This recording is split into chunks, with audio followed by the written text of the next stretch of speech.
Friends, আজকে আমরা যেই রেসিপিটা নিয়ে চলে এসেছি সেটা হচ্ছে বিনস প্লাস আলুর ভাজা। বরবটি আলু ভাজা তো অনেকেই খেয়ে থাকি, কিন্তু আজকে আমরা বিনস আর আলু ভাজলে যে কতটা সুস্বাদু হয় আর ডালের সাথে খেতে কিন্তু অপূর্ব টেস্ট লাগে। তো প্রথমেই আমরা এভাবেই ছোট ছোট করে বিনসগুলো কেটে নেব, আর আলুটাও এরকম ঝিরিঝিরি করে কেটে নেওয়ার পরে আমরা ভালো করে ধুয়ে নেব। তো ধোয়ার পরে আমরা যা যা দেব সেগুলো দেখতে থাকো স্কিপ না করে। আর বাঙালিদের মোটামুটি ডাল আলু ভাজা এটা কিন্তু একটা নিত্য দিনের খাবার বলতে পারো।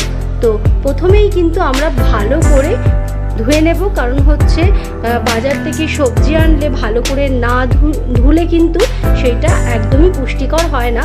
তো প্রথমেই আমরা একটু ভালো করে ধুয়ে নেওয়ার পরে কেটে নিয়েছিলাম, তো কাটার পরে আবার একটু ধুয়ে নিয়েছি। এখন আমরা কড়াই ভালো করে গরম করে দিয়ে দেব হচ্ছে সর্ষের তেল। তো সর্ষের তেল দেওয়ার পরে আমরা দেব হচ্ছে দুটো শুকনো লঙ্কা, জিরে মানে গোটা জিরে, সাথে একটু কালো জিরে।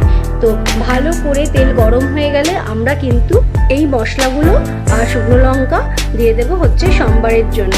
জলটা ভালো করে ঝরিয়ে নেওয়ার পরে বিনস আর আলুগুলো এর মধ্যে দিয়ে দেব, আর ভালো করে নাড়াচাড়া দিয়ে একটু ভেজে নিতে হবে।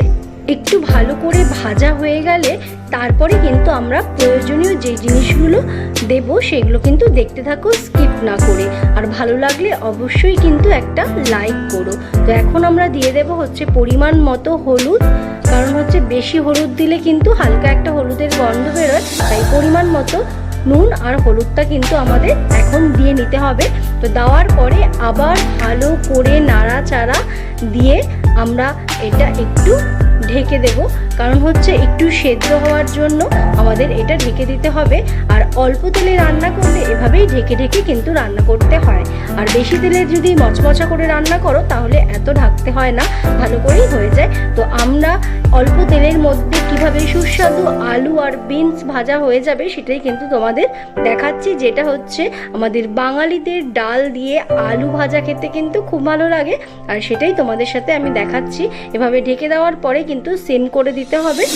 এইভাবেই একটু ঢেকে ঢেকে দেখতে হবে যে কতটা সেদ্ধ হয়েছে। তারপরে মোটামুটি হালকা যখন সেদ্ধ হয়ে আসবে তো তখন কিন্তু আমরা এভাবেই একটু চিনি দিয়ে নেব, কারণ হচ্ছে আমরা কিন্তু তেলেই এটা ভাজা করেছি, কিন্তু পরিমাণ অল্প তেল দিয়েছি। আর যেহেতু আমাদের শরীরের পক্ষে অল্প তেল খাওয়াই খুব ভালো, তো তার জন্য কিন্তু আমরা এভাবেই দেখো আলু ভাজাটা অল্প তেলের মধ্যেই একদম ঝরঝরে হয়েছে। তোমরা দেখতেই পাচ্ছ যে কোনো রকম লেগে যায়নি, পুড়ে যায়নি, আর এই রকম সুন্দরভাবে দেখো ভাজাও হয়ে গেছে আর সেদ্ধও হয়ে গেছে, আর দেখতেও কিন্তু খুব সুন্দর হয়েছে আর খেতেও সুস্বাদু হয়েছে। তো ভালো লাগলে লাইক কিন্তু অবশ্যই করো।